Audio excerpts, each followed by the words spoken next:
এটা আমি ভেবে ভেবে আসছি, এই শোরুম থেকেই আমি গাড়ি নিয়েছিলাম।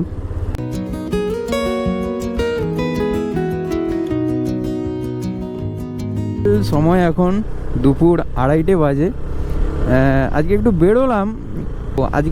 বেরোলাম একটু দুপুরেই, কারণ তমলুকে হিরো শোরুমে, আমার বাইকটা তো হিরো এক্সট্রিম, তো হিরো শোরুমে দুটো কাজ আছে, তো হিরো শোরুমেই যাচ্ছি। আর সঙ্গে আছে আমার সাইকেল রাইডিং পার্টনার, তোমাদেরকে অনেক ভিডিওতেও দেখিয়েছি, অনিন্দ ব্যাক সিটে বসে আছে। অ্যাকচুয়ালি সকালে কাজে গিয়েছিলাম, কাজ থেকে এসে যেহেতু গাড়িটার ইন্স্যুরেন্স ফেল হয়ে গেছে, অ্যাকচুয়ালি দুর্গাপুজোর সময়তেই ফেল হয়ে গেছে, এতদিন করায়নি সত্যি বলতে পারো টাইম। আর 2 নম্বর হচ্ছে একটা জিনিসের জন্য ওয়েট করছিলাম যে এইটা হলে গাড়ির ইন্স্যুরেন্সটা একদম সব পেপার ক্লিয়ার করব, সেইটা এখন সাসপেন্স থাক। গাড়ির ইন্স্যুরেন্সটা ওই জন্যই করাতে যাচ্ছি, সেটা আর কদিনের মধ্যেই চলে আসবে, ঠিক আছে। মোটামুটি এলে তোমাদেরকে বলবো। আগের ভিডিওটাতে বলেছিলাম যে কেন দূরে দূরে ট্রিপ করতে যেতে পারি না, বা আমারও তো ইচ্ছা হয়, সেই সব কথা আমি একদিন বলবো। একটু এরিয়ার বাইরে যেদিন যাব, ঠিক আছে, তো সেটা পরের কথা পরে।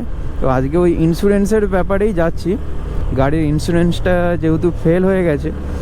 আর 2 নম্বর হচ্ছে যাচ্ছি, এইটা তোমাদেরকে আমি একটা জাজমেন্ট দেওয়ার জন্যই ছেড়ে দিলাম। আমি তো ঠিক জানি না এই জিনিসটা, যারা অনেক দিন গাড়ি ব্যবহার করছো, বা যদি কেউ প্রফেশন এই লাইনে থাকো, ইন্স্যুরেন্স লাইনে, এই সার্ভিসিং লাইনে, গাড়ির সার্ভিসিং লাইনের ব্যাপারটা যদি কেউ জানো, সেটা আমাকে অবশ্যই জানাবে। যে আমার গাড়িটা অ্যাকচুয়ালি হয়েছে 1 বছর 6 মাস 7 মাসের মতো হয়ে গেছে। তো এখন আমাকে কিছুদিন আগে ফোন করেছিল হিরো শোরুম থেকে, বলছে স্যার আপনার সার্ভিসিংটা ডিউ আছে। আমি বললাম হ্যাঁ, আমার তো রান হয়নি এখনও। এবার এর আগেও আমি যে 2টো সার্ভিসিং করিয়েছি, আমার এখনও সত্যি বলতে 1 বছর 6-7 মাসের গাড়ি, এখনও 6000 রান হয়নি। আমার কাঁটা দেখলেই এই ডিজিটাল মিটারেই দেখাচ্ছে 5614 এখনও পর্যন্ত। সেহেতু আমি এর আগেও যখন 2বার সার্ভিসিংয়ের জন্য ফোন করেছিল, ফার্স্ট আর সেকেন্ড, তখন সেম কথাই বলেছিলাম যে দেখুন আমার তো এরকম ব্যাপার, এরকম গাড়ি আমার উইকে 1 দিন বেরোয়, সেহেতু আমার রান হয়নি, সেহেতু আমি এখন করাবো না, যবে রান হবে তখন করাবো। তখন ওনারা বলেছিল ঠিক আছে স্যার, কোনো অসুবিধা নেই, যখন রান করবেন কমপ্লিট হবে তখন করাবেন। আর ওনাদের যে কাগজপত্র রাখার জন্য যেই খামটা দেয়, ওখানেও লেখা আছে যে কত কিলোমিটারে কত নাম্বার সার্ভিসিং। সেহেতু আমাকে এইবারে বললো যে আমার সার্ভিসিংটা বাকি আছে। আমি বললাম আমার তো কেন 6000 কিলোমিটার হয়নি এখনও, আমি সার্ভিসিং এখন করাবো না, এটা 3 নাম্বার সার্ভিসিং। তো আমি জিজ্ঞেস করলাম, তখন বললো না স্যার, এটা তো আপনার লাস্ট সার্ভিসিং, আপনার ফিয়ের সার্ভিসিং সব শেষ। আমি বললাম কেন, আমার তো এখানে লেখা আছে যে 6000 কিলোমিটারে থার্ড সার্ভিসিং। বলে না স্যার, ওই রকম তো হয় না, আপনি করেননি সেহেতু সেটা আপনার ব্যাপার। আমি জানি না কতটা কি এই সার্ভিসিং ব্যাপারটা, তো আমি ওই জন্যই বিশেষ করে আজকে যাচ্ছি। তো ওনারা কি বলে দেখবো আমি। তো অ্যাট ফার্স্ট আমার প্রায়োরিটি হলো যে কাগজটা করা, বাইকের ইন্স্যুরেন্সটা করা, কারণ ইন্স্যুরেন্সটা না হলে পুলিশ টুলিশ ধরলে অসুবিধা, বাইরেও গেলে কাগজপত্র ইন্স্যুরেন্স করে রাখা ভালো। কারণ যখন তুমি একটা 2 হুইলার রান করছো, তখন কিছু কিছু কাগজ, যেমন 5-6টা কাগজ থাকে, 5টা আই থিঙ্ক এখন যতটা মাথায় আসছে, যে আরসি বুক, 15 বছরের রোড ট্যাক্স, আর ইন্স্যুরেন্স, ড্রাইভিং লাইসেন্স, আর হচ্ছে আর একটা কি ভুলে যাচ্ছি, মোটামুটি 5টা জিনিস থাকে। সেহেতু সব কাগজ আমি ক্লিয়ার রাখতে চাই আপাতত। তো ফার্স্ট প্রায়োরিটি আমার ওটাই, যে ইন্স্যুরেন্সটা করাতে হবে গাড়ির। তারপরে ওনাদের সাথে আমি এই বিষয়টা নিয়ে কথা বলবো, সার্ভিসিং ডিপার্টমেন্টে গিয়ে আমাকে কথা বলতে হবে। এখন তোমরা যদি কেউ জেনে থাকো এই জিনিসটা, আমাকে অবশ্যই একটু কমেন্টে জানাবে যে কিলোমিটার না কমপ্লিট হলে, আমি যদি টাইমের মধ্যে না এই কিলোমিটার কমপ্লিট করতে পারি, তাহলে কি সার্ভিসটা পাওয়া যাবে না। এটা তোমরা যদি কেউ জানে থাকো অবশ্যই একটু কমেন্টে জানাবে। আর 2 নাম্বার হলো যে যদি না কিছু করারই থাকে, যদি ওনাদের মতে ওনারা চলেন, তাহলে তো আমার কিছু করার নেই, 5 নাম্বার সার্ভিসিংটাই করিয়ে নিতে হবে। দেখা যাক কি বলে। শোরুমওয়ালাদের সাথে বেশি ঝগড়া আমি করতে চাই না, কারণ আমার একটাই শখের গাড়ি ভাই। কিছু হয়ে গেলে ক্লেম পেতে ওরা তখন ডিলে করবে, কিছু অসুবিধা হয়ে গেলে ওরা তখন এতটা আর করবে না, জিনিসগুলোকে কি বলা যায়, এতটা সিরিয়াসলি নেবে না তখন। ওই জন্যে যদি বলে তো হ্যাঁ ঠিক আছে স্যার, কোনো অসুবিধা নেই, 3rd সার্ভিসিংয়ে হবে, ঠিক আছে। যদি বলে না স্যার হবে না, হবে না, কিছু করার নেই আমার, কারণ গাড়ির ব্যাপারে আমি কোনো কম্প্রোমাইজ করতে চাই না। কথা বলতে বলতে একদম টানা কথা বলেছি আজকে, কথা বলতে বলতে রামতারক। তমলুক যাচ্ছি, বাট হাই রোড দিয়েই যাচ্ছি, লোকাল রাস্তাটা দিয়ে আমার ঠিক যেতে ভালো লাগে না সত্যি বলতে, কারণ এত লোকাল রাস্তাটায় যে বাম্পার থাকে না, আরে ব্যাস গন্ডগোল গন্ডগোল গন্ডগোল লেগে গেছে। নিশ্চয়ই বাইকটা মনে হচ্ছে পিছনে ধাক্কা দিয়েছে। বাঙালির এই একটা অভ্যেস, দুপুরে ভাত খাওয়ার পরে চোখ যেন খুলে রাখা যায় না, মানে একদম ভাত খেয়ে আমি কোনো রেস্ট নিইনি, একদম সঙ্গে সঙ্গে বেরিয়েছি, বাইক স্টার্ট, চলে এসেছি। তো এখন এত ঘুম পাচ্ছে, চোখ একটা যেন মনে হয় বালি পড়ে গেলে, চোখে ডাস্ট পড়ে গেলে যেমন কড়কড় কড়কড় হয় চোখটা, সেই রকম হচ্ছে, মানে এত ঘুমটা পাচ্ছে।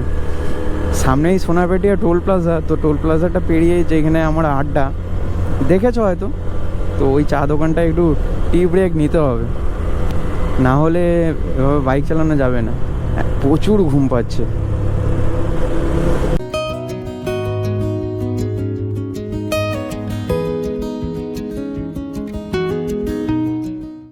কিছু মাস আগে দেখেছিলাম যে টোল প্লাজার আশেপাশে যেসব ছোটোখাটো দোকানগুলো আছে তুলে দিয়েছিল, আবার দেখছি হয়েছে কয়েকটা দোকান।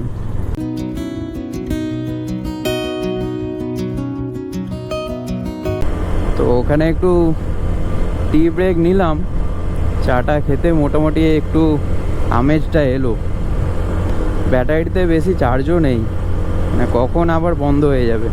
অ্যাকচুয়ালি 3টে ব্যাটারির মধ্যে একটাতেও চার্জ নেই। এখন বেরোবো, মানে হঠাৎ প্রোগ্রাম, যে ইন্স্যুরেন্সটা করাবো, তো হঠাৎ প্রোগ্রামে মানে যতটা টাইম পেয়েছি একটা ব্যাটারিতে চার্জ দিয়ে নিয়ে এসেছি, তো মোটামুটি ফুল চার্জও হয়নি, 63 সামথিং হয়েছিল, এখন 41 হয়ে গেছে। বাড়ি থেকে তো টানা একদম রামতারক অবধি অনই ছিল, আর টানাই বলেছি কথা, সেহেতু অন ছিল। রাধামণি থেকে কেলোমাল হয়ে মানিকতলা হয়ে তমলুক শোরুমে যাব, হিরো শোরুমটায় যাব। এই Radhamani bus stand, Radhamani signal থেকে বাম দিকে সোজা চলে যাচ্ছে দীঘা, নন্দকুমার, হলদিয়া, আর তোমার ডান দিকে চলে যাচ্ছে পাঁশকুড়া, আর বাম দিকে চলে যাচ্ছে ওটা তমলুক। এই দিকের জায়গাগুলোর নাম আমি খুব একটা জানি না, তবে এই জায়গাটাকে কেলোমাল বলে।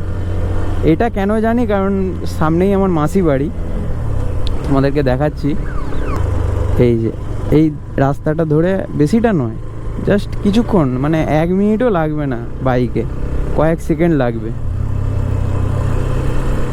এই একটাই রাস্তা, কোনো দিকে কেউ যদি আসো বলে দিচ্ছি, এই একটাই রাস্তা ধরে একদম মানিকতলায় গিয়ে উঠবে। তো এখন আর বেশি কিছু বলবো না, কারণ ব্যাটারিতে তো বেশি চার্জও নেই, তো মোটামুটি 41% আছে, এরই মধ্যে আমাকে পুরো জার্নিটা কমপ্লিট করতে হবে। তো সেহেতু এই একটাই রাস্তা বলে দিলাম, একদম সোজা মানিকতলাতে গিয়েই উঠেছে। তো মানিকতলা কাছাকাছি চলে গেলে আবার ভিডিওতে আসছি, ক্যামেরাটা তখন আবার অন করব। প্রায় মানিকতলার কাছাকাছি চলে এসেছি, বাট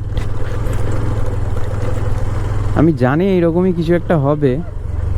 সামনে রেল সিগন্যাল পড়ে গেছে, কিছু করার নেই, দেখতেই পাচ্ছ সামনে ট্রেন যাচ্ছে। এটা আমি ভেবে ভেবে আসছি যে যদি সিগন্যাল পড়ে যায় দাঁড়াতে হবে কতক্ষণ কে জানে। যেহেতু এটা হলদিয়া লাইন, সেহেতু মোটামুটি অনেকগুলো মালগাড়ি পরপরও পাস হতে পারে, বা একটা যাওয়ার পরে এন্ড হয়ে যেতে পারে। দেখা যাক কতক্ষণ দাঁড়াতে হয়। না, বেশিক্ষণ দাঁড়াতে হবে না। আর এই হলো মানিকতলা। এই মানিকতলা থেকে এবারে বাঁ দিক নিতে হবে। মোটামুটি ওখান থেকে খুব রিক্সের সঙ্গেই রেল ক্রসিংটা পার হলাম, কারণ একটা ট্রেন যেতে সঙ্গে সঙ্গে সিগন্যালটা ছেড়ে দিলেও তারপরে আরেকটা ট্রেন আসছিল, কিন্তু এত দুদিকে জাম, গাড়ি এদিক ওদিক হতে হতে সিগন্যাল আর নামাতে পারছিল না। মানে গেটটা নাবঝে উঠছে, এত মানুষ জাম হয়ে গেছে, এদিক ওদিক হচ্ছে সে, আর সবাই চাচ্ছে সিগন্যাল পড়ার আগে আমাকে চলে যেতে হবে। সেই জন্যে কেউ আর ওয়েট করলো না, সবাই মোটামুটি ও গেট পড়ুক, আমিও তারই মধ্যে বেরিয়ে চলে এলাম। অ্যাকচুয়ালি এটা খুব রিস্কি হতে পারতো ব্যাপারটা। চলে এসছি, এই শোরুম থেকেই আমি গাড়ি নিয়েছিলাম।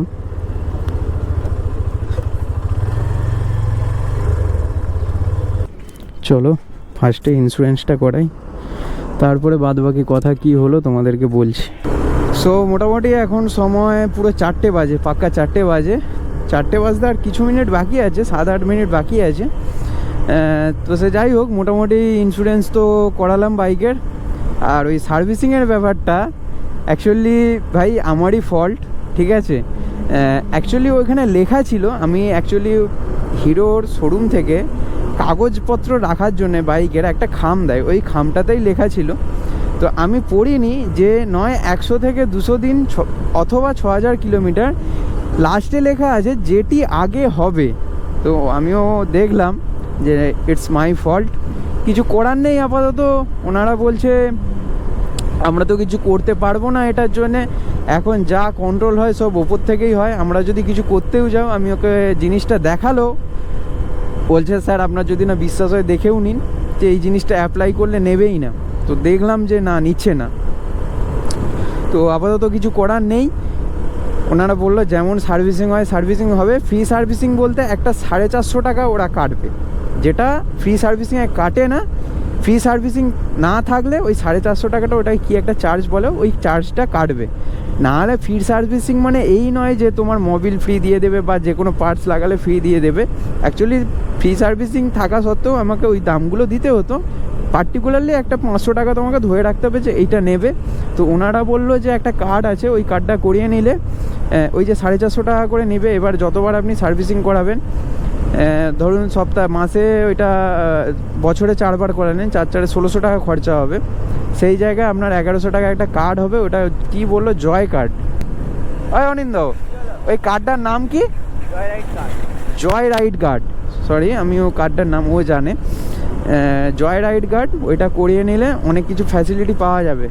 তো আমি ভেবে দেখলাম যে আমার তো এমনিতেই গাড়ি খুব রেয়ার বেরোয়, তো চিন্তা ভাবনা করছি কি করব, যে জয় রাইড কার্ডটা করিয়ে নেব না যেমন সার্ভিসিং করাবো, 450 টাকা যাই হোক সেটা দিয়ে দেব।